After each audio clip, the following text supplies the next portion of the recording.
السلام عليكم ورحمة الله وبركاته. الحمد لله رب العالمين والعاقبة للمتقين والصلاة والسلام على أشرف الأنبياء والمرسلين نبينا محمد وعلى آله وأصحابه ومن تبعهم بإحسان إلى يوم الدين. أما بعد. கண்ணியத்துக்குரிய அல்லாஹ்வின் அடியார்களே, அல்லாஹ் ரப்புல் ஆலமீன் எப்படி அவனுடைய அருளால் அவனுடைய நாட்டத்தால் அல்லாஹ் இந்த சபையில் என்னையும் உங்களையும் ஒன்று சேர்த்தானோ, அது போன்று அல்லாஹ் ரப்புல் ஆலமீன் எம்மை ஜன்னத்துல் ஃபிர்தௌஸில் ஒன்று சேர்ப்பானாக. அதிலும் குறிப்பாக அல்லாஹுடைய தூதர் முஹம்மது ரசூலுல்லாஹ் ஸல்லல்லாஹு அலைஹி வஸல்லம் அவர்களோடும் அவர்களுடைய தோழர்களோடும் அல்லாஹ் என்னையும் உங்களையும் உலக முஸ்லிம்களையும் ஒன்று சேர்ப்பானாக. ஹல் அரஃப்தல் உம்மஹ் கத்ரன் நபி. இந்த சமூகம் அல்லாஹுடைய தூதர் முஹம்மது ரசூலுல்லாஹ் ஸல்லல்லாஹு அலைஹி வஸல்லம் அவர்களின் அந்தஸ்தை அறிந்திருக்கிறதா? இதை பற்றி தான் இந்த சிறிய நேரம் உங்களோடு சில நிகழ்வுகளை பகிர்ந்து கொள்ளலாம் என்று ஆசைப்படுகிறேன். அல்லாஹ் ரப்புல் ஆலமீன் மனிதர்களை படைத்தான், ஜின்களை படைத்தான். அந்த மனிதர்களுக்கும் ஜின்களுக்கும் வழிகாட்டுவதற்காக அல்லாஹ் ரசூல்மார்களையும் நபிமார்களையும் அனுப்பினான். அனுப்பிய நபிமார்கள் ரசூல்மார்களில் அல்லாஹ் 5 நபிமார்களை விசேஷமாக தனக்கு நெருக்கமானவர்களாக அல்லாஹ் தேர்ந்தெடுத்தான். ஊலுல் அஸ்மி மினர் ருசுல் நபி நூஹ் அலைஹிஸ்ஸலாம், நபி இப்ராஹிம் அலைஹிஸ்ஸலாம், நபி மூசா அலைஹிஸ்ஸலாம், நபி ஈசா அலைஹிஸ்ஸலாம், நபி முஹம்மத். உள்ளத்திலிருந்து பாசத்தோடும் அன்போடும் சொல்லுங்கள் ஸல்லல்லாஹு அலைஹி வஸல்லம். இந்த 5வரிலும் அல்லாஹ் இருவரை அல்லாஹ் தனக்கு மிக நெருக்கமாக்கினான். அல் ஹபீபைன் அல் ஹலீலைன் முஹம்மது ரசூலுல்லாஹ் ஸல்லல்லாஹு அலைஹி வஸல்லம், இப்ராஹிம் அலைஹி ஸலாத்து வஸ்ஸலாம். இந்த இருவரிலும் அல்லாஹ் ஒருவரை மிக விசேஷப்படுத்தினான். எப்படி? அல்லாஹ் படைத்த படைப்பில் இவரை போன்ற ஒரு படைப்பில்லை என்பதை உணர்த்துவதற்காக. இந்த நபியின் கண்ணியத்தை மதிப்பை என்னை தவிர வேறு யாரும் அறிந்து கொள்ள முடியாது என்பதை தெளிவுபடுத்துவதற்காக வல்லாஹ் லா யஅரிஃபு கத்ரன் நபி இல்லா ரப்புனல் அலி. அந்த உயர்வான இறைவனை தவிர முஹம்மது ரசூலுல்லாஹ் ஸல்லல்லாஹு அலைஹி வஸல்லம் அவர்களுடைய கண்ணியத்தை இந்த உலகத்தில் யாரும் எழுதி வர்ணித்து முடிக்க முடியாது. அந்த முஹம்மது ரசூல் ஸல்லல்லாஹு அலைஹி வஸல்லம் அவர்களை அல்லாஹ் கண்ணியப்படுத்தினான், உயர்வாக்கினான். அவர்களுடைய கண்ணியத்தை பற்றி எப்படி பேசுவது? அவர்கள்தான் சத்தியம், அவர்கள்தான் நேர்வழி. முஹம்மது ரசூலை ஒருவர் நேரில் பார்த்தால் போதும், நேரில் கண்களால் பார்த்தால் போதும் உணர்ந்து கொள்ளுவார் சத்தியத்தை. அந்த முஹம்மது ரசூலின் கண்ணியத்தை எப்படி பேசுவது? குர்ஆனில் அல்லாஹ் எத்தனையோ நபிமார்களை அறிமுகப்படுத்துகிறான், எத்தனையோ நபிமார்களுடைய பெயர்களை அல்லாஹ் கூறுகிறான். நபி நூஹை அல்லாஹ் அழைக்கிறான், யா நூஹ். ஆதமை அல்லாஹ் அழைக்கிறான், யா ஆதம் உஸ்குன் அன்த வ ஸௌஜுகல் ஜன்னah. அல்லாஹ் இப்ராஹீமை அழைக்கிறான் அலைஹிஸ்ஸலாம், யா இப்ராஹீம். அல்லாஹ் ஜக்கரியா அலைஹிஸ்ஸலாமை அழைக்கிறான், யா ஜக்கரியா. அல்லாஹ் யஹ்யா அலைஹிஸ்ஸலாமை அழைக்கிறான், யா யஹ்யா. அல்லாஹ் நபி தாவூதை அழைக்கிறான், யா தாவூத். இப்படி ஒவ்வொரு நபிமார்களையும் அவரவர்களின் பெயர்களோடு அறிமுகப்படுத்தக்கூடிய அல்லாஹ் குர்ஆனில் ஒரு நபியுடைய பெயரை அல்லாஹ் உச்சரிக்கவில்லை. அந்த நபியை அல்லாஹ் பெயரிட்டு அழைக்கவில்லை. எப்படி அழைக்கிறான் தெரியுமா? யா அய்யுஹன் நபி, யா அய்யுஹர் ரசூல். ரசூலே, நபியே என்று கண்ணியமான முறையில் மதிப்போடு அன்போடு பாசத்தோடு அல்லாஹ் அழைக்கிறான் முஹம்மது ரசூலுல்லாஹ் ஸல்லல்லாஹு அலைஹி வஸல்லம் அவர்களை. குர்ஆனில் ஒரு வசனத்தை படித்து பார்க்கும் பொழுது உள்ளம் நடுங்குகிறது. அல்லாஹுவால் படைக்கப்பட்ட ஒரு படைப்பிற்கு அல்லாஹ் இவ்வளவு கண்ணியத்தை கொடுத்திருக்கிறானா என்று. என்ன வசனம் தெரியுமா? சூரா ஹுஜராத்துடைய 2வது வசனத்தை படித்து பாருங்கள். அல்லாஹ் கூறுகிறான், யா அய்யுஹல்லதீன ஆமனு லா தர்ஃபஉ அஸ்வாதகும் ஃபௌக ஸௌத்தின் நபி. ஈமான் கொண்டவர்களை அல்லாஹ் அழைத்து சொல்கிறான், ஈமான் கொண்டவர்களே, உங்களுடைய சப்தத்தை நபியின் சப்தத்திற்கு மேல் உயர்த்தி விடாதீர்கள். அல்லாஹு அக்பர். உங்களிடத்தில் ஒருவரோடு கூச்சலிட்டு பேசுவதை போன்று அந்த நபியிடத்திலே பேசிவிடாதீர்கள். அப்படி உங்களுடைய சப்தத்திற்கு மேல், நபியுடைய சப்தத்திற்கு மேல் உங்களுடைய சப்தம் உயர்ந்தால், மீண்டும் சொல்கிறேன், நபியின் சப்தத்திற்கு மேல் உங்களுடைய சப்தம் உயர்ந்தால் நீங்கள் செய்த அத்துணை அமல்களையும் அழித்து விடுவேன். அல்லாஹு அக்பர், அல்லாஹு அக்பர். யாருக்கு இறக்கப்பட்ட வசனம் தெரியுமா இது? அல்லாஹுடைய தூதருடைய சபையில் ஒரு தலைமைத்துவ பொறுப்பிற்கு தேர்ந்தெடுப்பு நடக்கிறது. அபூபக்கர் இந்த உம்மத்தில் அல்லாஹ்வுடைய தூதருக்கு பிறகு சிறந்த மனிதர் ரலியல்லாஹு அன்ஹு. அவர்கள் சொல்லுகிறார்கள், அல்லாஹ்வுடைய தூதரை இந்த நபி தோழரை வைக்கலாம். உமர் இப்னுல் கத்தாப் சொல்லுகிறார்கள், அபூபக்கருக்கு பிறகு இந்த உம்மத்தில் கண்ணியமானவர் அல்லாஹ்வுடைய தூதரை இந்த நபி தோழரை வைக்கலாம். இருவரும் மாறி மாறி ஒருவரை தேர்ந்தெடுக்கிறார்கள். அபூபக்கர் உமரை பார்த்து சொன்னார்கள், உமரே, எனக்கு நீ மாறு செய்யத்தான் விரும்புகிறாயா? உமர் அவர்கள் சொன்னார்கள் அபூபக்கரை பார்த்து, ரலியல்லாஹு அன்ஹுமா, அபூபக்கரை, உமக்கு நான் மாறு செய்யவில்லை. பேச்சு அதிகரிக்கிறது, சப்தம் அங்கே உயர்ந்து விடுகிறது. தூதர் இருக்கும் பொழுது யாரை அல்லாஹ் பக்குவப்படுத்துகிறான்? இந்த உம்மத்தில் அல்லாஹ்வுடைய தூதருக்கு பிறகு கண்ணியமுள்ள அபூபக்கரையும், எனக்கு பிறகு ஒரு நபியை நான் அனுப்புவதாக இருந்தால், எனக்கு பிறகு ஒரு நபி வருவார் என்றால் அது உமராகத்தான் இருப்பார். லா நபிய பஅதி, எனக்கு பிறகு நபி கிடையாது என்று யாரை பார்த்து அல்லாஹ்வுடைய தூதர் சொன்னார்களோ அந்த உமர் இப்னுல் கத்தாப், அபூபக்கர் அஸ்-சித்தீக் ரலியல்லாஹு அன்ஹுமா இருவரின் சப்தமும் தூதருடைய சப்தத்திற்கு மேல் உயர்ந்ததை அல்லாஹ் கண்டித்து அவர்களுக்கு பக்குவத்தை கொடுப்பதற்காக அல்லாஹ் இறக்குகிறான், ஈமான் கொண்டவர்களே, உங்களுடைய சப்தம் நபியின் சப்தத்திற்கு மேல் உயர்ந்து விடக்கூடாது என்று. இந்த வசனம் இறங்குகிறது. சாபித் இப்னு கைஸ் ரலியல்லாஹு அன்ஹு ஒரு நபி தோழர் அல்லாஹ்வுடைய தூதருடைய சபைக்கே வருவதை நிறுத்தி விடுகிறார். அல்லாஹ்வுடைய தூதர் தேடி அனுப்புகிறார்கள், சாபித் எங்கே இருக்கிறார், ஏன் வருவதில்லை எம்மை சந்திக்க? தேடி செல்கிறார்கள். நபி தோழர் ஒருவர், சாபித் அவர்கள் வீட்டில் ஓரமாக அமர்ந்திருக்கிறார். சாபித்தை என்ன ஆனது, ஏன் தூதருடைய சபைக்கு வரவில்லை?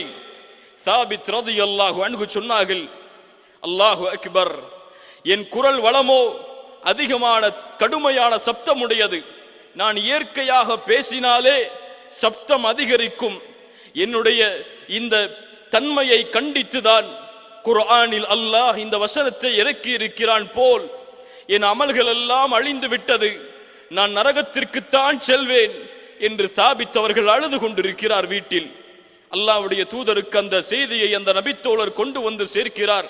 அல்லாஹ்வுடைய தூதர் ஸல்லல்லாஹு அலைஹி வஸல்லம் சொன்னார்கள், தோழரே, மீண்டும் செல்லுங்கள் சாபித்திடத்திலே, அவருக்கு சொல்லுங்கள், அவர் ஒருபோதும் அமல் அளிக்கப்பட்டவர் அல்ல, அவர் நரகவாதியும் அல்ல, இன்னஹு மின் அஹ்லில் ஜன்னஹ், அவர் சொர்க்கத்தை சார்ந்தவர் என்ற செய்தியை அவருக்கு கொண்டு போய் சேருங்கள் என்று அல்லாஹ்வுடைய தூதர் முஹம்மது ரசூலுல்லாஹ் ஸல்லல்லாஹு அலைஹி வஸல்லம் அவர்கள் சொன்னார்கள்.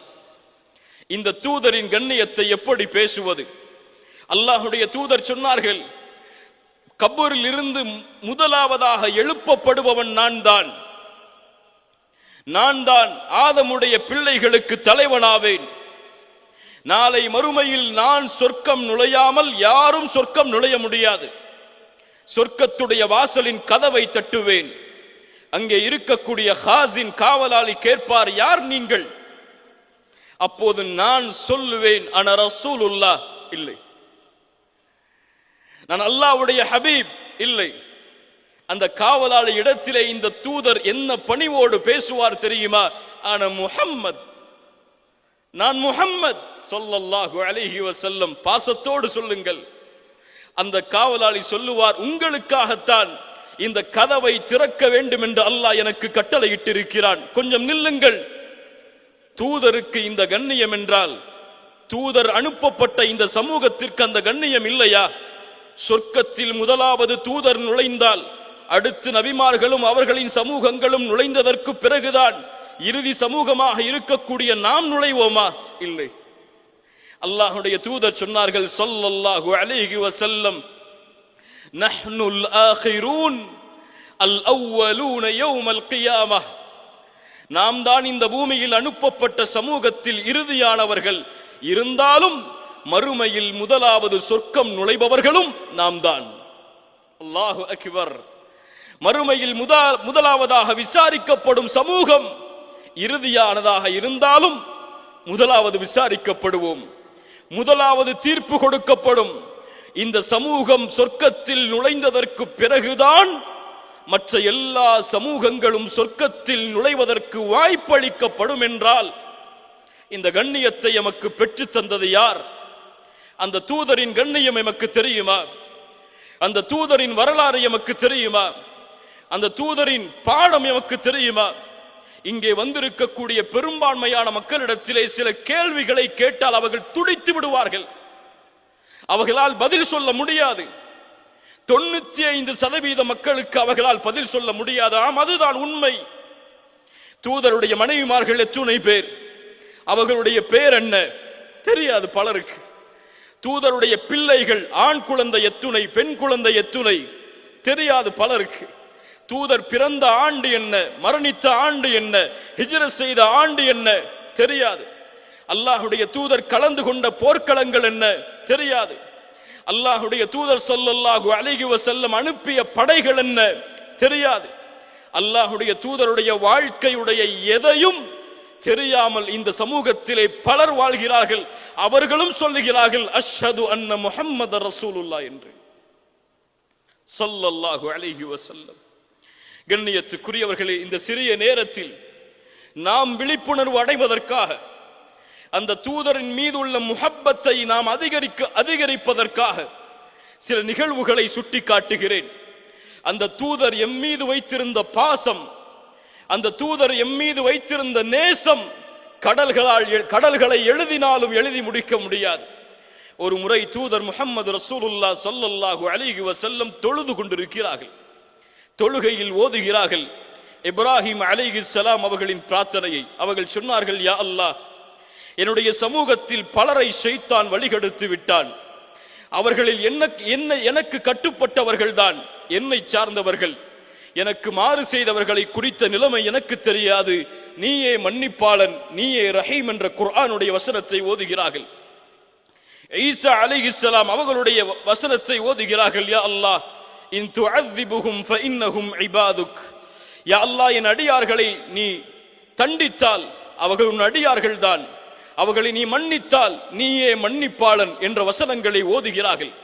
இந்த வசனங்கள் என்ன சொல்லுகிறது என்றால், அந்த நபிமார்கள் இப்ராஹிமும் ஈசா அலைஹிமுஸ்ஸலாம் அவர்களும் தங்களுடைய சமூகத்தில் தங்களை ஏற்றுக்கொண்டவர்களை மட்டும் தங்களோடு வைத்துக் கொண்டு தங்களை ஏற்றுக்கொள்ளாதவர்களை அல்லாஹ்விடத்திலே விட்டு விடுகிறார்கள். தூதர் இந்த 2 வசனத்தையும் ஓதிவிட்டு அழுதார்கள்.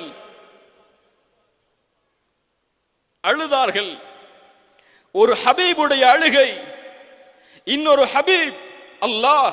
அந்த ஹபீப் இந்த நேசருடைய நேசத்திற்கு சொந்தக்காரன். அந்த அல்லாஹ் ஜிப்ரீலை அனுப்புகிறான். ஜிப்ரீல், செல்லுங்கள் முஹம்மது ரசூலிடத்திலே, அவர் ஏன் அழுகிறார் என்று கேட்டு வாருங்கள், எனக்கு தெரியும், கேட்டு வாருங்கள். அந்த உரையாடலை இமாம் புகாரி பதிவு செய்கிறார். சுப்ஹானல்லாஹ். அந்த உரையாடலை ஹதீஸ் கலையுடைய அறிஞர்கள் பதிவு செய்கிறார்கள். சஹீஹான அறிவிப்பாக ஜிப்ரீல் அலைஹிஸ்ஸலாம் வருகிறார்கள். முஹம்மது ரசூலை கேட்கிறார்கள், தூதரே ஏன் அழுகிறீர்கள்? தூதர் சொன்னார்கள், என் இறைவன் அறிவான் நான் ஏன் அழுகிறேன் என்று. சுப்ஹானல்லாஹ். அல்லாஹ் சொல்லுகிறான் ஏன் அழுகிறார் என்று எனக்கு தெரியும் என்று. தூதர் சொல்கிறார்கள் என் ரப்புக்கு தெரியும் நான் ஏன் அழுகிறேன் என்று. ஜிப்ரீல் சென்று சொன்னார்கள், யா அல்லாஹ் கேட்டேன், அவருடைய பதில் இதுதான். ஜிப்ரீல் அலைஹிஸ்ஸலாம் எடுக்க அல்லாஹ் கூறுகிறான், ஜிப்ரீலே மீண்டும் செல்லுங்கள் தூதரிடத்திலே, அவருக்கு சொல்லுங்கள் அவருடைய சமூகத்தை நான் பொருந்திக் கொள்வேன், அந்த சமூகத்திற்கு எந்த தீங்கையும் நான் அளிக்க மாட்டேன். அழும்போது என்ன சொன்னார்கள் தெரியுமா இந்த பதிலுக்கு? அல்லாஹும்ம உம்மதி உம்மதி, யா அல்லாஹ் என் சமூகம் என் சமூகம். இப்ராஹிம் அவரை பின்பற்றாதவரை உன்னிடத்திலே விட்டு விட்டார், என்னால் விட முடியாது யா அல்லாஹ். ஈசா அலைஹிஸ்ஸலாம் உன்னிடத்திலே விட்டு விட்டார், யா அல்லாஹ் என்னால் விட முடியாது யா அல்லாஹ். என் சமூகத்திலே பிறந்த ஒவ்வொரு மனிதனுடைய நிலைமையும் எனக்கு வேண்டும். நீ அவர்களை பொருந்திக் கொள்ள வேண்டும், அவர்கள் செய்த பாவங்களை நீ மன்னிக்க வேண்டும் யா அல்லாஹ். லக்கத் ஜாஅக்கும் ரசூலும் மின் அன்ஃபுசிக்கும் அஸீஸுன் அலைஹி மா அனித்தும் ஹரீஸுன் அலைக்கும் பில் முஃமினீன ரഊஃபுர் ரஹீம். குர்ஆன் பேசுகிறது அந்த தூதருடைய முஹப்பத்தை. உங்களிடமிருந்தே உங்களுக்கு ஒரு தூதர் வந்திருக்கிறார், அவர் உங்களுக்கு ஏற்படக்கூடிய சிரமத்தை தன்னுடைய சிரமமாக உணரக்கூடியவர், உங்கள் மீது பேராசை உடையவர், முஃமின்கள் மீது இரக்கமுடையவர், அன்புடையவர். அல்லாஹு அக்பர். அந்த தூதர் இன்றைய காலத்தில் வாழ்ந்திருந்தால் இந்த சமூகத்துடைய நிலைமையை பார்த்து என்ன சொல்லி இருப்பார்கள்? எனக்கு கட்டுப்பட்டு வாழ்ந்த இந்த சமூகம் என்னுடைய பெயரை கூறிய எனக்கு மாறு செய்கிறதே என்பதை தூதர் அறிந்திருந்தால் அவர்களுடைய நிலைமை என்னவாக இருக்கும்? அல்லாஹ் எம்மை பாதுகாப்பானாக. ஆயிஷா ரலியல்லாஹு அன்ஹா அவர்கள் ஒரு முறை அல்லாஹ்வுடைய தூதரிடத்திலே கேட்கிறார்கள், அல்லாஹ்வுடைய தூதரே, எனக்காக அல்லாஹ்விடத்திலே ஒரு பிரார்த்தனையை செய்யுங்களேன். அல்லாஹ்வுடைய தூதர் சொன்னார்கள், யா அல்லாஹ் ஆயிஷாவை மன்னித்து விடு ரலியல்லாஹு அன்ஹா. அவர்கள் முன் சென்ற பாவத்தை, பின் செய்த பாவத்தை, அவர்கள் மறைத்து செய்ததை, வெளிப்படையாக செய்ததை என எல்லா பாவங்களையும் மன்னித்து விடு. ஆயிஷா ரலியல்லாஹு அன்ஹா அவர்கள் இந்த பிரார்த்தனையை கேட்டவுடன் மகிழ்ச்சி அடைந்து தூதருடைய மடியில் சாய்கிறார்கள். தூதர் கேட்டார்கள், ஆயிஷா இந்த பிரார்த்தனை உன்னை மகிழ்ச்சி அடைய செய்கிறதா? சொன்னார்கள், ஆம் அல்லாஹ்வுடைய தூதரே, என் பாவத்திற்காக என் ஹபீப் அல்லாஹ்விடத்திலே மன்னிப்பை தேடும் பொழுது எப்படி நான் மகிழ்ச்சி அடையாமல் இருப்பேன்? ஆயிஷா உனக்கு தெரியுமா, வல்லாஹி இந்த பிரார்த்தனையைத்தான் ஒவ்வொரு தொழுகையிலும் என் உம்மத்திற்காக நான் கேட்கிறேன். ஷேக் அல்பானி ரஹிமஹுல்லாஹ் இதை ஹசனுடைய தரத்தில் இந்த ஹதீஸை பதிவு செய்கிறார்கள். யோசித்து பாருங்கள் கண்ணியத்துக்குரியவர்களே, ஒரு ஆட்டை அறுக்கும் போது கூட ஈதுல் அத்ஹாவுடைய தினத்தில் அல்லாஹ்வுடைய தூதர் குத்பாவுடைய மிம்பரில் ஏறிவிட்டு குத்பாவுடைய பிரசங்கம் முடிந்ததற்கு பிறகு ஆடுகளை அழைத்து வர சொல்லுவார்கள் அறுப்பதற்காக. அறுக்கும் பொழுது சொல்லுவார்கள், பிஸ்மில்லாஹி வல்லாஹு அக்பர், ஹாதா அன்னி வ அம்மன் லம் யுதஹி மின் உம்மதி. யா அல்லாஹ் இதோ என்னுடைய பங்கு, அது மட்டுமல்ல இந்த உம்மத்தில் யாரெல்லாம் உதூஹியா செய்ய முடியவில்லையோ அவர்களுடைய பங்கு. சுப்ஹானல்லாஹ், என்ன ஒரு தூதர் பாருங்கள். அந்த தூதருடைய கருணையை கொஞ்சம் நினைத்து பாருங்கள். தூதர் ஒரு வார்த்தை சொல்லி இருந்தால் ஒரு ஊரே அழிந்திருக்கும். என்ன ஊர்? தாயிஃப். தாயிஃப் நகருடைய வீதிகள் 10 நாட்களுடைய அழைப்பு பணி. சாதாரண வார்த்தைகளை அவர்கள் சொல்லவில்லை. தூதரை பார்த்து ஒருவர் கேட்டார், முஹம்மதே, அல்லாஹ்விற்கு வேறு ஆள் இல்லையா உன்னை தவிர வேறொருவரை தூதராக அனுப்புவதற்கு? இந்த உம்மத்தில் எந்த அழைப்பாளர் இந்த வார்த்தையை கேட்டிருப்பார்? அல்லாஹு அக்பர். 10 நாட்களும் வேதனைப்படுத்துகிறார்கள். சிறுவர்களை கல்லால் எறிய சொல்லுகிறார்கள். மஜ்னூன், பைத்தியக்காரன் ஓடுகிறான் என்று விரட்டுகிறார்கள். 10வது நாள் கண்களில் இருந்து கண்ணீர் வடிந்து இரத்தம் முகமெல்லாம் ஆகி அல்லாஹ்வுடைய தூதர் நடந்து வரும் பொழுது ஜிப்ரீல் வருகிறார். அல்லாஹ்வுடைய தூதரிடமிருந்து அல்லாஹ்விடமிருந்து சலாமை சொல்லுகிறார். ஜிப்ரீல் அவர்கள் சொன்னார்கள், இதோ அல்லாஹ் 2 மலக்குகளை இறக்கி இருக்கிறான், மலையுடைய மலக்குகள். அவர்கள், தூதரே, நீங்கள் கட்டளையிட்டால் போதும், இந்த தாயிஃப் வாசிகளை ஒன்றோடு ஒன்றாக சேர்த்து 2 மலைகளுக்கு இடையில் இவர்களை நசுக்கி விடுகிறான் அல்லாஹ். அந்த கருணை, அந்த ரஹ்மத், வமா அர்ஸல்னாக இல்லா ரஹ்மத்தல் லில் ஆலமீன். அவர்கள் சொன்னார்கள், இல்லை, வேண்டாம், இவர்கள் இந்த ஈமானை ஏற்றுக்கொள்ளாவிட்டாலும் இவர்களை பின்தொடர்ந்து வரக்கூடிய சமூகம் இந்த ஈமானை ஏற்றுக்கொள்ளும். வல்லாஹி, அல்லாஹ்வுடைய தூதரை தவிர வேறு யாரும் இந்த பதிலை திருப்பி கூறி இருக்க முடியாது. ஸல்லல்லாஹு அலைஹி வஸல்லம். கண்ணியத்துக்குரியவர்களே, அந்த தூதருடைய முஹப்பத்தை கொஞ்சம் எண்ணி பாருங்கள். உலகத்தில் மறுமையில் எல்லோரும் கேட்ட நிகழ்வுதான். கொஞ்சம் கற்பனை செய்யுங்கள், மறுமையில் நாம் எல்லோரும் ஒன்று சேருவோம்.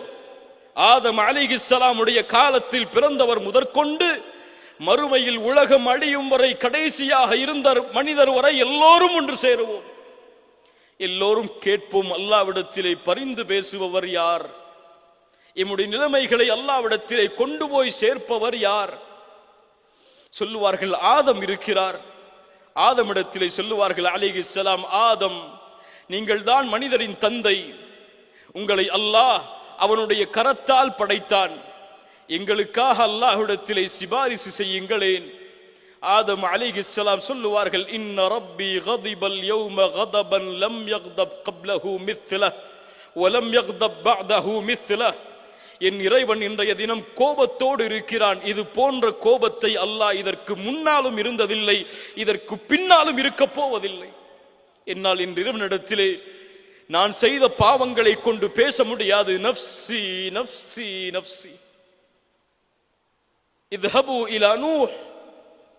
நூஹிடத்திலே சொல்லுவார்கள், அவர்களை புகழ்வார்கள், நூஹே, நீங்களாவது அல்லாஹ்விடத்திலே பரிந்து பேசுங்கள். அதே வார்த்தையை சொல்லுவார்கள், இன்றைய தினம் என் இறைவன் கோபத்தோடு இருக்கிறான். இது போன்ற கோபத்தை இதற்கு முன்னாலும் இருந்ததில்லை, இதற்கு பின்னாலும் இருக்க போவதில்லை. நானே என் சமூகத்திற்கு எதிராக பிரார்த்தனை செய்த நினைவை நினைத்து பார்க்கிறேன். நஃப்ஸி நஃப்ஸி நஃப்ஸி. என் நிலைமை என்னால் சொல்ல முடியாது. இத்ஹபு இலா இப்ராஹிம், இத்ஹபு இலா மூசா, இத்ஹபு இலா ஈசா உலுல் அஸ்மி மினர் ருசுல்.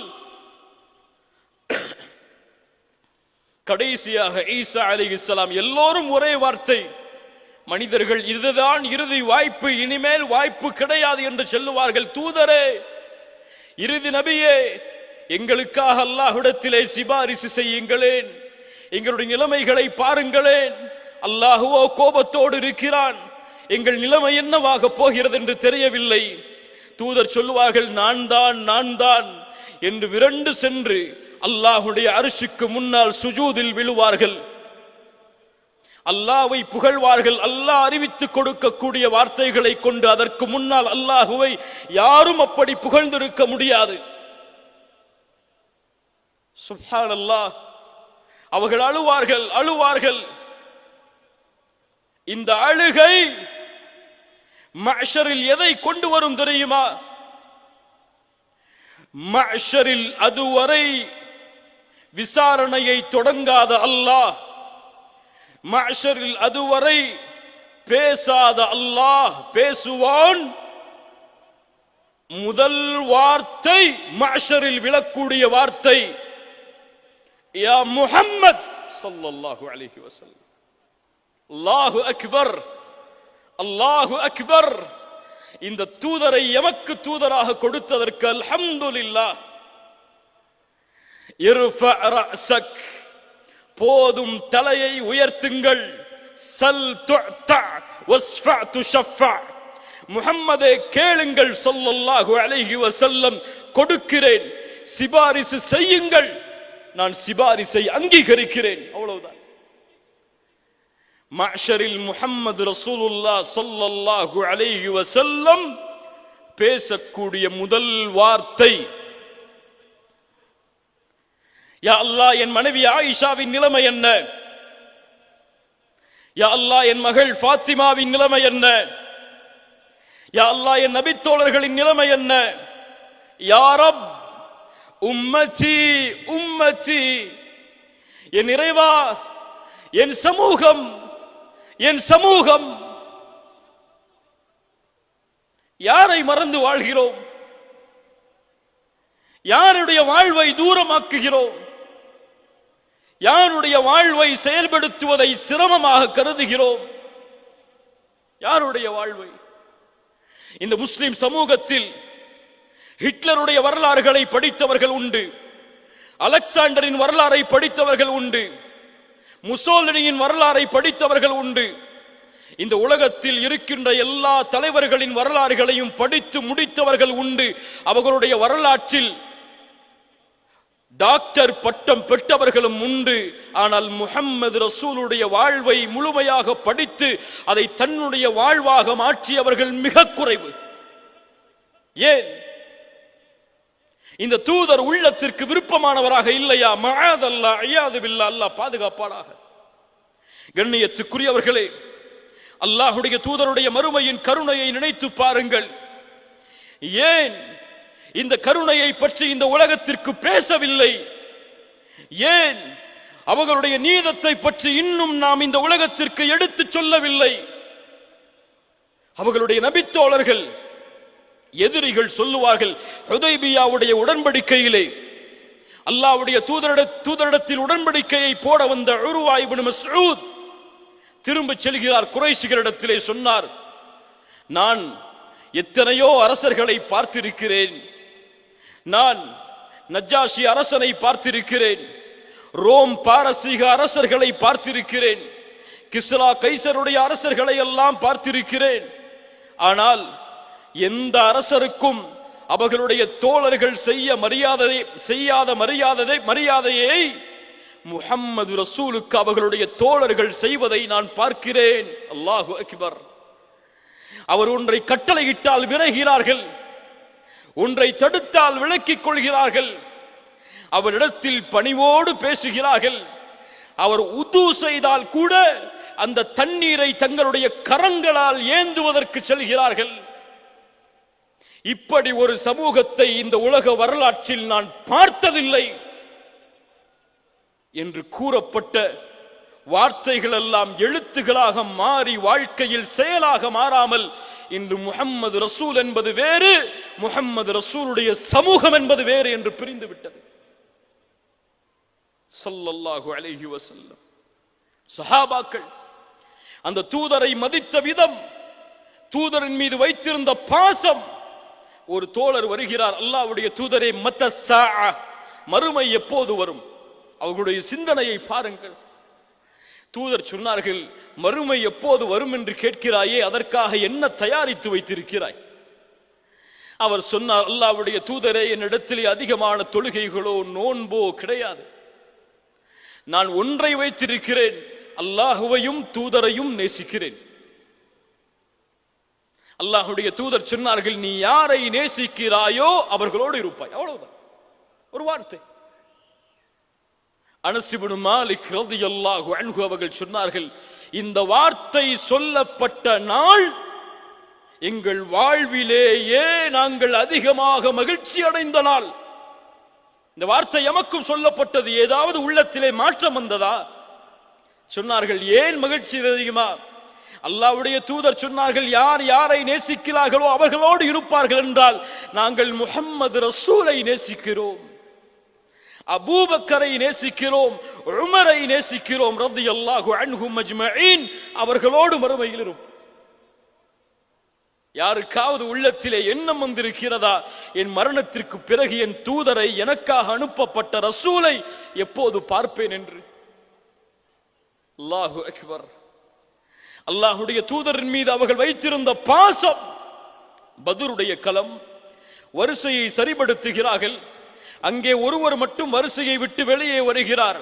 அல்லாஹ்வுடைய தூதர் தன்னுடைய கையில் வைத்திருக்கக்கூடிய குச்சியை கொண்டு அவரை கொஞ்சம் குத்தி உள்ளே தள்ளினார்கள். இஸ்தௌ யா சவாத், வரிசையை சரிபடுத்துங்கள் சவாதே. அவர் சொன்னார், அல்லாஹ்வுடைய தூதரை, என்னை வேதனைப்படுத்தி விட்டீர்கள், பழி தீர்க்க வேண்டும். சஹாபாக்கள் கோபமடைந்தார்கள். வேண்டாம், இதோ சவாதே, உனக்கு முன்னால் இருக்கிறேன், பழி தீர்த்துக்கொள்.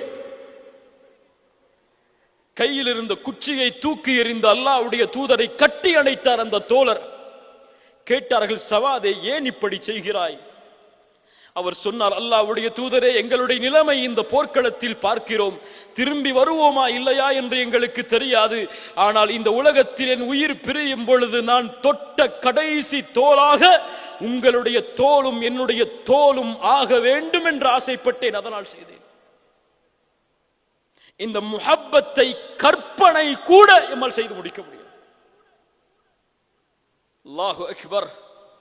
உஹதுடைய களம், ஒரு பெண்மணி ஓடி வருகிறார்கள். போர் முடிந்ததற்கு பிறகு அந்த பெண்மணியை சஹாபாக்கள் சந்திக்கிறார்கள். பெண்மணியே, உனக்கு தெரியுமா, குத்தில இப்னிகி குத்தில ஜௌஜிகி, உன் பிள்ளை இறந்து விட்டான், உன் கணவன் இறந்து விட்டான், உன் தந்தை இறந்து விட்டான், உங்களுடைய சகோதரனும் இறந்து விட்டார் இந்த போர்க்களத்தில், உன் குடும்பமே இந்த போர்க்களத்தில் அழிந்து விட்டது. ஒரே வார்த்தை ஒவ்வொரு பொழுதும் சொன்னார்கள், இன்னா லில்லாஹி வ இன்னா இலைஹி ராஜிஊன் மாதா ஃபஅல ரசூலுல்லாஹ் ஸல்லல்லாஹு அலைஹி வஸல்லம். சரி, என் தூதரின் நிலைமை என்ன? கணவன் இறந்து விட்டாரா? இன்னா லில்லாஹி வ இன்னா இலைஹி ராஜிஊன். தூதரின் நிலைமை என்ன? ஒவ்வொரு பொழுதும் ஒவ்வொரு மரண செய்தியை கேட்கும் பொழுதும் தூதரின் நிலைமை என்ன? ஒரு நபித்தோழர் இறுதியாக பார்த்து சொன்னார், தூதர் நலமோடு தான் வசிக்கிறார். அந்த பெண்மணி சொன்னார்கள், இல்லை, என் கண்ணால் என் தூதரை பார்க்காதவரை திருப்தி அடைய மாட்டேன். தூரத்தில் பார்க்கிறார்கள். முஹம்மது ரசூல் ஸல்லல்லாஹு அலைஹி வஸல்லம் அவர்களை பார்த்து சொன்னார்கள், குல்லு முஸீபத்தின், எனக்கு ஏற்படக்கூடிய ஒவ்வொரு முசீபத்தும் உங்களுக்கு பிறகுதான் அல்லாஹ்வுடைய தூதரே. சுப்ஹானல்லாஹ். தங்களின் உயிரை விட, தங்களின் குடும்பத்தை விட, தங்களின் மனைவி மக்களை விட, ஒட்டுமொத்த உலகத்தையும் விடவும் அவர்களுக்கு தேவை முஹம்மது ரசூலுல்லாஹ் ஸல்லல்லாஹு அலைஹி வஸல்லம். எமக்கு காசு, பணம், வியாபாரம், தொழில், கண்ணியம், மதிப்பு தூதர் தடுத்திருக்கிறார். அதையெல்லாம் அப்புறம் பார்த்துக் கொள்வோம். இந்த காலத்திற்கெல்லாம் அது பொருந்துமா? அதுவெல்லாம் 1400 ஆண்டுகள் முன்னால் பொருந்தும். இந்த நவநாகரிக காலத்திலெல்லாம் பொருந்தாது என்று ஒதுக்கக்கூடிய முஸ்லிம்கள் இந்த கேள்வியை வைக்கட்டும். இதே நிலையில் நீங்கள் மரணித்தால் கபூரில் முஹம்மது ரசூலுல்லாஹ் யார் என்று கேட்கப்படுமே, என்ன பதில் சொல்வீர்கள்? என்ன பதில் சொல்வீர்கள்? அஷ்ஹது அன்ன முஹம்மது ரசூலுல்லாஹ் என்று கூறி இருக்கிறேன், பதில் சொல்லி விடுவேன். முடியாது. தூதரை நேசிக்க வேண்டிய முறையில் நேசித்து, தூதரை பின்பற்ற வேண்டிய முறையில் பின்பற்றி, தூதர் விளக்கியதை அவர்கள் விளக்கக்கூடிய முறையில் விளக்காமல் ஒருபோதும் தூதரை பின்பற்றுகிறோம் என்று எவரும் கூறுவதற்கு தகுதி இல்லை. அல்லாஹ் எம்மை மன்னிப்பானாக. பிலால் இப்னு ரபாஹ் ரலியல்லாஹு அன்ஹு மிகச்சிறந்த நபித்தோழர். இந்த உலகம் அழியும் வரை ஒரு கருப்பு நிற அடிமையின் புகழ் இந்த உலகம் முழுக்க பரவி இருக்கும். பிலால் இப்னு ரபாஹ் ஏன் தூதரை விட்டு ஒருபோதும் பிரியாதவர் பிலால் ரலியல்லாஹு அன்ஹு. 5 வேளையும் பிலாலை பார்த்தாக வேண்டும் தூதர். ஏன்? அதான் சொல்லுபவர் யார்? பிலால் ரலியல்லாஹு அன்ஹு. தூதர் வாழும் வரை தன் வாழ்வில் ஏற்பட்ட கஷ்டங்கள் துன்பங்களை எல்லாம் துச்சமாக கருதியவர். ஆனால் ஒரு நிகழ்வு நடந்தது இந்த உலகத்தில். உலகமெல்லாம் இருளானது, வெளிச்சத்தை மறைத்து, அந்த நாள் நடந்ததிலிருந்து தன்னுடைய மரணம் வரை ஒட்டுமொத்த மகிழ்ச்சியையும் பிலால் மறந்துவிட்டார். என்ன நாள்? முஹம்மது ரசூலுடைய மரணத்தின் நாள்.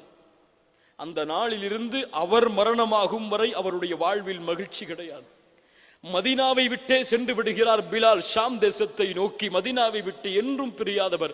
தூதர் இருந்த இடத்தில் என்னுடைய உயிர் இருக்கும் சூழ்நிலையில் என்னால் வாழ முடியாது. அறிஞர்கள் கூறுகிறார்கள், பிலால் அவர்கள் அல்லாஹ்வுடைய தூதருடைய மரணத்திற்கு பிறகு ஒருபோதும் அதான் சொன்னது கிடையாது. உமர் அவர்கள் ஒரு முறை பின்னால் காலத்திலே ஒரு முறை சந்திக்கிறார்கள் பிலாலை. பிலாலே, கொஞ்சம் அதானை கூறு எங்களுக்கு. ஆரம்பிக்கிறார், அல்லாஹு அக்பர், அல்லாஹு அக்பர், அஷ்ஹது அல்லா இலாஹ இல்லல்லாஹ், அஷ்ஹது அல்லா இலாஹ இல்லல்லாஹ், அஷ்ஹது அன்ன முஹம்மதர் ரசூலுல்லாஹ் என்ற அதானுடைய வரிகளை தொடர்கிறார். அஷ்ஹது அன்ன முஹம்மதர் ரசூலுல்லாஹ் என்ற வரியை தாண்டி அவரால் செல்ல முடியும். ஏன்? நான் உயிரோடு இருக்கும் பொழுது இந்த வரியை நான் உச்சரித்தால் முஹம்மது ரசூலை பார்த்து விடுவேன் பள்ளியிலே. இப்போது எங்கே பார்ப்பேன்? அல்லாஹு அக்பர். அதானை முடிக்கிறார். அந்த நாளில் ஒட்டுமொத்த மதீனாவும் ஒட்டுமொத்த நபித்தோழர்களும் அழுகிறார்கள். அஷ்ஹது அன்ன முஹம்மதர் ரசூலுல்லாஹ் என்ற வார்த்தையை கேட்டவுடன் பிலாலுடைய நாவிலிருந்து அந்த வார்த்தையின் மதிப்பை உணர்ந்தவர்கள் அவர்கள், அந்த வார்த்தையின் கண்ணியத்தை உணர்ந்தவர்கள் அவர்கள். 1000 முறை அதான் சொல்லப்படும். ஸல்லல்லாஹு அலைஹி வஸல்லம் என்று ஒரு ஸலவாத்தை முஹப்பத்தோடு சொல்வதற்கு கூட எங்களுக்கு நேரம் கிடையாது. அல்லாஹ் பாதுகாப்பானாக. கண்ணியத்துக்குரியவர்களே, இந்த சிறிய நிகழ்வை நம்முடைய வாழ்வின் படிப்பினைக்காக ஆக்கி இந்த சமூகத்துடைய வாலிபர்களையும் இந்த சமூகத்துடைய அழைப்பாளர்களுக்கும் ஒரு செய்தியை கூற விரும்புகிறேன். அல்லாஹுடைய தூதருடைய மார்க்கத்தை கண்ணியப்படுத்தி அதை வெற்றி அடைய செய்யுங்கள். இந்த மார்க்கத்துடைய கண்ணியத்தில் தூதருடைய கண்ணியமும் இருக்கிறது. இந்த மார்க்கத்துடைய வெற்றியில் தூதருடைய வெற்றியும் இருக்கிறது. இந்த ஒட்டுமொத்த உலகத்திற்கும் தூதரை அறிமுகப்படுத்த வேண்டிய கடமை இங்கே இருக்கக்கூடிய எல்லோர்களுக்கும் உண்டு. குல் ஹாதிஹி சபீலி அத்உ இலல்லாஹ் அலா பஸீரத்தின் அன வமன் இத்தபஅனி. இதோ இஸ்லாம் என்னுடைய பாதை. இதில் இருந்து கொண்டு கண்ணியத்தோடு, அழகோடு, அழகிய வார்த்தைகளோடு, ஒழுக்கத்தோடு, பஸீரா இதோடு மக்களை அழைப்பேன். நான் மட்டுமல்ல, அன வமன் இத்தபஅனி, என்னை பின்பற்றக்கூடிய எல்லோரும் இந்த பாதையில் இருந்து கொண்டு அல்லாஹுவின் பக்க மக்களை அழைப்போம். இப்னு கையும் ரஹிமஹுல்லாஹ் அவர்கள் சொன்னார்கள், ஒரு மனிதன் ஒருபோதும் அல்லாஹ்வுடைய தூதரை பின்பற்றுபவனாக மாறவே முடியாது. தூதர் எதன் பக்கம் பசீரத்தோடு அழைத்தார்களோ அதன் பக்கம் இவனும் அழைக்காமல் தூதர் ஸல்லல்லாஹு அலைஹி வஸல்லம் அதைத்தான் சொன்னார்கள். இமாம் புகாரி ரஹிமஹுல்லாஹ் பதிவு செய்கிறார்கள், அப்துல்லாஹ் இப்னு அம்ர் ரலியல்லாஹு அன்ஹு அவர்களுடைய ஹதீஸில், பல்லிகு அன்னி வலவ் ஆயா, என்னிடத்திலிருந்து ஒரு செய்தி கிடைத்தாலும் எடுத்து வை. எடுத்து வைத்தவர்கள் எத்துணை பேர்! தூதருடைய ஒழுக்கத்தை மக்களுக்கு கற்றுக் கொடுத்தவர்கள் எத்துணை பேர்! இந்த உலகத்தில் பல மக்கள் முஹம்மது ரசூலை தவறான பிம்பத்தில் புரிந்து வைத்திருக்கிறார்கள். இந்த உலகத்தில் எழுதப்படுகின்ற பல புத்தகங்கள் முஹம்மது ரசூலை இழிவுபடுத்துகிறது அவர்களுடைய வார்த்தைகளால். ஆனால் முஹம்மது ரசூலை ஒருபோதும் யாராலும் இழிவுபடுத்த முடியாது. ஏன்? அவர்களின் புகழை உயர்த்தியவன் அல்லாஹ்.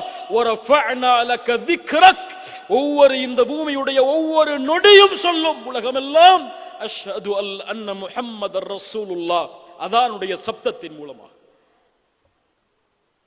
இந்த முஹம்மது ரசூல் ஸல்லல்லாஹு அலைஹி வஸல்லம், இந்த உலகத்தில் பல அறிஞர்களை பார்க்கிறோம்.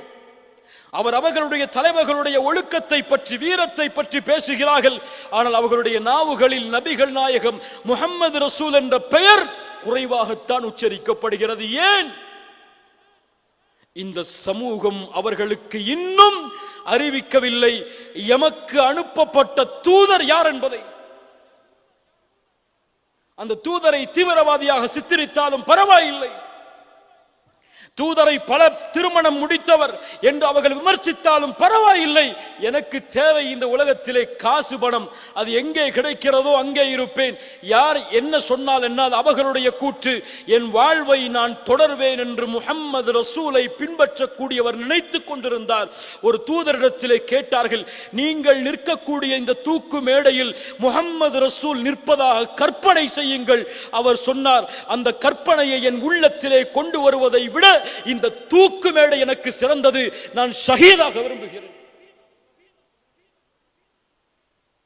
யாருக்கு வருகிறது இந்த வீரம்? ஆயுதங்களை எடுத்து போராட சொல்லவில்லை. உங்களிடத்திலே இருக்கக்கூடிய வாழ்வை பயன்படுத்துங்கள் முஹம்மது ரசூல் யார் என்பதை தெளிவுபடுத்துவதற்கு. பேனாக்களை அல்ல, நாவுகளில் பேச்சை அல்ல நான் சொல்லுவது. புத்தகங்களை எழுதி தள்ளுங்கள். அல்லாஹ்வுடைய தூதரை புகழ்ந்து மேடைகளை அமைத்து இந்த உலகம் முழுக்க தூதருடைய புகழை நாவுகளால் கூறுங்கள் என்பதை அல்ல நான் சொல்லுவது. அது அல்ல தூதரை கண்ணியப்படுத்துவது, அது அல்ல தூதருடைய இந்த தீனை உயர்த்துவது.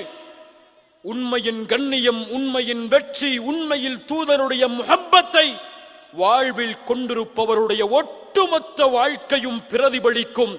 நான் யார், ஏன் நான் இப்படி வாழ்கிறேன், என் வாழ்க்கை இப்படி ஏன் அமைந்தது, ஏன் நான் பொய் பேசவில்லை, ஏன் நான் புறம் பேசவில்லை, ஏன் பிறருடைய உள்ளத்தை காயப்படுத்துவதில்லை, ஏன் பிறர் சொத்துக்கு ஆசைப்படுவதில்லை, ஏன் வட்டி வாங்கவில்லை, ஏன் இந்த உலகத்திலே மானக்கேடான காரியங்களை நான் செய்யவில்லை. ஒரே பதில்தான் அவர்களுடைய நாவுகள் சொல்லும். எங்களுடைய தூதர் முஹம்மது ரசூலுல்லாஹ் ஸல்லல்லாஹு அலைஹி வஸல்லம் தடை செய்தார்கள். இந்த வாழ்க்கையை வாழ்வில் கொண்டு வரும் வரை இந்த உம்மா கண்ணியத்தை அடைவது பகலில் கனவு காண்பதுதான். وَمَا آتَاكُمُ الرَّسُولُ فَخُذُوهُ وَمَا نَهَاكُمْ عَنْهُ فَانْتَهُوا.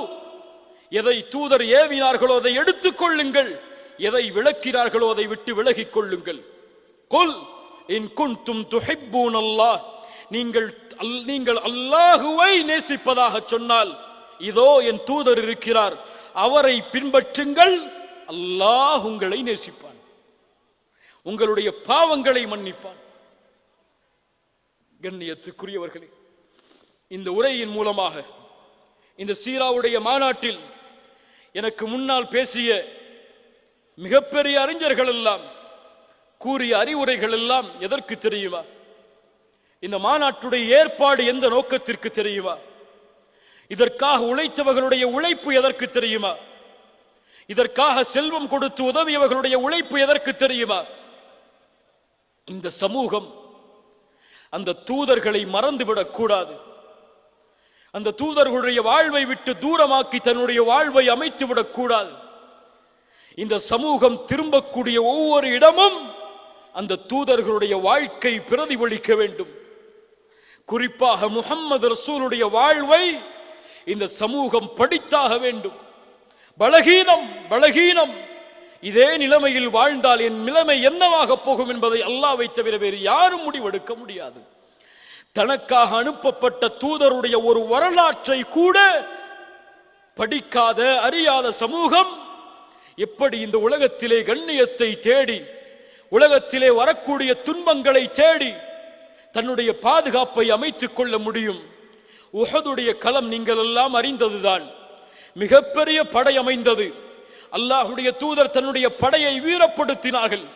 ஒரு படைக்கு சொன்னார்கள், அம்பெய்தக்கூடிய வீரர்களுக்கு, நீங்கள் ஒருபோதும் இந்த இடத்திலிருந்து கீழே இறங்காதீர்கள், நீங்கள் இறங்காதீர்கள். எங்களுடைய பிணங்களை அவர்கள் மிதித்து வந்தாலும், கழுகுகள் எங்களுடைய பிணங்களை தின்பதை நீங்கள் பார்த்தாலும், நாங்கள் கனிமத்துடைய செல்வத்தை எடுத்துக் கொள்வதை நீங்கள் பார்த்தாலும், என் வார்த்தையிலிருந்து இறங்குங்கள் என்று சொல்லாதவரை இறங்கி விடாதீர்கள் என்ற ஒரு வார்த்தை, ஒரு கட்டளை சொன்னார்கள். ஆனால் அங்கே இருந்த சில நபித்தோழர்கள் தூதர் சொன்னது போர் முடியும் முறைதான் என்று சில விளக்கங்களை கூறிக்கொண்டு அங்கிருந்து கீழே இறங்கி வர ஆரம்பித்தார்கள். அவ்வளவுதான். தூதருடைய ஓர் வார்த்தை மீறப்பட்டதால் உஹதுடைய களத்தில் இருந்த ஒட்டுமொத்த அல்லாஹ்வின் உதவியும் நிறுத்தப்பட்டது. அந்த சோதனை யாரையும் விட்டபாடில்லை. முஹம்மது ரசூலுடைய பற்கள் உடைக்கப்பட்டு அம்புகள் எல்லாம் முகத்தில் தைத்து முகமெல்லாம் இரத்தமாக, யா அல்லாஹ், என் சமூகம் அறியாமல் செய்து விட்டது, அவர்களை மன்னித்து விடு யா அல்லாஹ் என்று பிரார்த்தனை செய்யும் அளவிற்கு தூதருடைய நிலைமையையும் அந்த போர்க்களம் சோதனையால் சூழ்ந்து விட்டதென்றால், தூதருடைய ஒரு வார்த்தை மீறப்பட்டதற்காக என்றால், இப்போது கேட்கிறேன், உலக நாடுகளில் முஸ்லிம்கள் படக்கூடிய இன்பங்களும் துன்பங்களும் எதற்காக? பதிலை நீங்கள் அறிந்திருப்பீர்கள். அல்லாஹ் ரப்புல் ஆலமீன் நம்மை சீர்படுத்துவானாக. ஏதோ உரைகளை கேட்டோம், அறிஞர்கள் எங்களுக்கு அறிவுரை செய்தார்கள், மூசா அலைஹிஸ்ஸலாமை பற்றி பேசினார்கள், ஈசா அலைஹிஸ்ஸலாமை பற்றி பேசினார்கள், நூஹை பற்றி பேசினார்கள் அலைஹிஸ்ஸலாம், இப்ராஹிம் ஹலீலுல்லாவை பற்றி பேசினார்கள், முஹம்மது ரசூலுல்லாவை பற்றி பேசினார்கள். நன்றாக இருந்தது. இதை போன்று யாரும் பேச முடியாது என்று கிளம்பி செல்வதற்கல்ல இந்த சபை. இங்கே அல்லாஹ் சாட்சியாக இருக்கிறான். நாம் எல்லோரும் மனதில் உறுதியேற்றுக் கொள்ள வேண்டும். என்னுடைய வாழ்க்கை இனிமேல் மாறும் தூதருடைய வாழ்க்கையோடு. இந்த உலகம் தூதருடைய வரலாற்றையும் வாழ்வையும் என்னிடத்திலிருந்து படித்துக் கொள்ளட்டும் என்று கிளம்பக்கூடிய ஒவ்வொரு மனிதனாக நாம் மாறினால், இந்த உலகத்தில் எத்துணை அழைப்பு பணிகளுக்கு தடை வந்தாலும், எந்த அழைப்பு பணியின் கதவு மூடப்பட்டாலும், இந்த உலகம் அல்லாஹுடைய தீனை நோக்கி வரும். எம்முடைய வாழ்வில் வெளிப்படும் இஸ்லாமிற்காக. அப்படித்தான் நபித்தோழர்கள் செய்தார்கள் தங்களுடைய அழைப்பு பணியை. அப்படித்தான் இந்த உலகத்தில் அறிஞர்கள் செய்தார்கள் அழைப்பு பணியை. இன்று புத்தகமாகவும் மேடைகளிலும் ஏதோ சில புகழ்ச்சிகளுடைய சபைகளிலும் தூதரை பற்றி பேசுகிறோமே தவிர, வாழ்க்கையில் தூதருடைய வாழ்க்கை என்பது 99.99% கூட கிடையாது. 1% கூட எண்ண முடியாது என் வாழ்க்கை தூதருடைய வாழ்க்கையோடு ஒத்துப்போகிறது என்று. அல்லாஹ் எம்மை சீர்படுத்துவானாக. அல்லாஹ் எம்மை ஒழுக்கப்படுத்துவானாக. அல்லாஹ் எம்மை தூதருடைய வாழ்வோடு இணைப்பானாக. முஹம்மது ரசூல் ஸல்லல்லாஹு அலைஹி வஸல்லம் அவர்களுடைய வாழ்க்கையை படிக்க தொடங்குவோம் இன்ஷா அல்லாஹ். இதுவரை தூதருடைய வாழ்வை அறியாதவர்கள் சீரா புத்தகங்களை புரட்டுங்கள். தூதருடைய பிறப்பு முதல் இறப்பு வரை, அவர்களுக்கு பின்னால் ஆட்சி செய்த ஹலீஃபாக்களுடைய வாழ்க்கை வரை, அதற்கு பின்னால் இந்த உலகம் இஸ்லாமை தேடி வந்த நாட்கள் வரை எல்லா பக்கங்களையும் புரட்டி எம்முடைய வரலாற்றை, எம் தூதரின் நபியின் வரலாற்றை நாம் அறிந்து கொள்வோம், அறிந்து கொள்வேன் என்ற சபதத்தோடு, என்ற வெறியோடு இந்த இடத்திலிருந்து கலைந்து செல்வோம். அல்லாஹ் எமக்கு அதற்கு அருள் செய்யட்டும். யாரும் இதை கேட்டோம் அலட்சியமாக விடுவோம் என்றிருந்தால், எம்முடைய கபூரில் கேட்கப்படும் கேள்விகளை பயந்து கொள்வோம். நாளை மறுமையில் தூதருக்கு முன்னால் சென்று சிபாரிசு செய்யுங்கள் எங்கள் தூதரே என்று கேட்பதற்கு தகுதி உடையவர்களா நாம் என்பதை உணர்ந்து கொள்வோம். தூதர் சொன்னார்கள், உங்களுக்காக ஹவுதுல் கௌசரில் நான் காத்து கொண்டிருப்பேன். உங்களை பார்ப்பதற்கு, என்னை பார்க்காமல் ஈமான் கொண்டவர்களை பார்ப்பதற்கு நான் ஆசைப்படுகிறேன் என்று சொன்னார்கள். கண்ணியத்தோடு இதோ வந்து விட்டோம் தூதரே ஹவுதுல் கௌசரை நோக்கி. இந்த பௌர்ணமியின் வெளிச்சத்தை விட பிரகாசமான இந்த முகத்தை பார்ப்பதற்காக என்று விரண்டோடி ஹவுதை நோக்கி செல்லக்கூடிய மக்களாக அல்லாஹ் எம்மை ஆக்குவானாக. அது இல்லாமல் ஹவுதை நோக்கி வரும்பொழுது, தூதரே இவர்கள் உங்களுடைய சமூகம் இல்லை, நீங்கள் மரணித்ததற்கு பிறகு இவர்கள் தீனை மாற்றி விட்டார்கள், உங்களுக்கு முரண்பட்டு விட்டார்கள் என்று மலக்குகளால் அறிமுகப்படுத்தப்பட்டு, தூதர் என்னை விட்டு விரண்டு செல்லுங்கள் என்று சொல்லக்கூடிய மக்களாக அல்லாஹ் எம்மை ஒருபோதும் ஆக்காமல் இருக்கட்டும். அல்லாஹ் எம்மை பாதுகாப்பானாக. தூதருடைய முஹப்பத்தை எம்முடைய வாழ்வில் அல்லாஹ் தருவானாக. தூதரை பின்பற்றுவதற்கு அல்லாஹ் அருள் செய்வானாக. அல்லாஹுடைய தூதர் முஹம்மது ரசூலுல்லாஹ் ஸல்லல்லாஹு அலைஹி வஸல்லம் அவர்களை மஹ்ஷர் மைதானத்தில் அல்லாஹ் பார்ப்பதற்கு, அவர்கள் இருக்கக்கூடிய சபையில் அமர்வதற்கு, சொர்க்கத்தில் அவர்களோடும் அவர்களுடைய குடும்பத்தார்களோடும் அபூபக்கர், உமர், உஸ்மான், அலி, பிலால், சுமையா, ஃபாத்திமா இப்படி கண்ணியமான ரலியல்லாஹு அன்ஹும் நபித்தோழர்களோடும் எம்மையும் எம்முடைய குடும்பத்தார்களையும் அல்லாஹ் இணைப்பதற்கு எமக்கு உதவி செய்வானாக. ஜஸாக்குமுல்லாஹு ஹைரன், பாரக்கல்லாஹு லக்கும். இந்த மாநாட்டில் 2 பிரிவை அல்லாஹ்விடத்தில் அவர்களுக்காக பிரார்த்தனை செய்கிறேன். வாலண்டியர்ஸ், இந்த மாநாட்டிற்காக 2 நாட்கள் இரவு பகல் பார்க்காமல் தங்களுடைய ஒட்டுமொத்த நேரத்தையும் இந்த மாநாட்டுடைய பணிக்காக, அல்லாஹுடைய தீனுக்காக அவர்கள் இங்கே கேட்டுக்கொண்டிருந்தால் உள்ளத்தில் ஷைத்தான் பெருமையை கொண்டு வந்து விட வேண்டாம். அல்ஹம்துலில்லாஹ் என்று சொல்லுங்கள், அல்லாஹ்வை புகழுங்கள். இந்த பணியில் உங்களை அல்லாஹ் ஆக்கியதற்கு இந்த உலகத்தில் எத்தனையோ மக்கள் அசிங்கமான மானக்கேடான செயல்களில் தங்களுடைய நாட்களை கழித்துக் கொண்டிருக்கும் பொழுது, அல்லாஹுடைய தீனுடைய பூமியில் அவனுடைய அந்த பூமியில் தங்களுடைய பாதத்தை பணித்து பணி செய்வதற்கு அல்லாஹ் அருள் செய்ததற்கு அல்ஹம்துலில்லாஹ் என்று சொல்லுங்கள். பார்க்கிங் வாலண்டியர்ஸ், இன்னும் இந்த மாநாட்டிற்கு எல்லா ஏற்பாடுகளையும் செய்தவர்கள், இதோ இந்த எக்ஸிபிஷன் 2 நாட்கள் எவ்வளவு மக்கள் வந்தாலும், ஒருவர் வந்தாலும் தங்களுடைய முழு சக்தியையும் அவர்களுக்கு கொடுத்து இந்த தீனை விளக்க வேண்டும் என்று பாடுபட்ட இவர்களுக்கும் இந்த மாநாட்டிற்காக ஒத்துழைப்பளித்த எல்லோர்களுக்கும் அல்லாஹ் அவர்களுடைய அமல்களை பொருந்திக் கொண்டு இதனுடைய கூலியாக அல்லாஹ் ஜன்னத்துல் ஃபிர்தௌஸை ஆக்குவானாக. இங்கே வருந்த எம்முடைய அறிஞர்கள் அவர்கள் எல்லோர்களையும் அல்லாஹ்விற்காக நான் நேசிக்கிறேன். அந்த அறிஞர்களுடைய பணியை அல்லாஹ் பொருந்திக் கொண்டு அவர்களுடைய வாழ்வை அல்லாஹ் நீட்டுக் கொடுத்து அவர்களுடைய மாணவர்களாக எம்முடைய மரணம் வரை தொடர்வதற்கு அல்லாஹ் ரப்புல் ஆலமீன் எமக்கு அருள் செய்வானாக. ஜஸாக்குமுல்லாஹு கைரன், பாரக்கல்லாஹு லக்கும். அல்லாஹ்வின் மீது சத்தியமிட்டு சொல்கிறேன், எல்லோர்களையும் உங்கள் எல்லோர்களையும் அல்லாஹ்விற்காக நாங்கள் நேசிக்கிறோம். எங்களோடு நீங்கள் இணைந்திருந்து இந்த தீனுடைய பணியை செய்ய வேண்டும் என்று ஆசைப்படுகிறோம். இணைவோம். அல்லாஹுடைய தீனுக்காக, அல்லாஹுடைய மார்க்கத்திற்காக ஒழுக்கத்தோடு, பண்போடு, பாசத்தோடு, நேர்மையோடு தூதர் ரசூலை பின்பற்றக்கூடியவர்கள் நாங்கள் என்ற ஒரு கண்ணியமான பட்டத்தோடு இந்த பணியில் இணைந்திருப்போம். அகூலு கௌலி ஹாதா அஸ்தக்ஃபிருல்லாஹ் லீ வலக்கும். அஸ்ஸலாமு அலைக்கும் வரஹ்மத்துல்லாஹி வபரகாத்துஹு.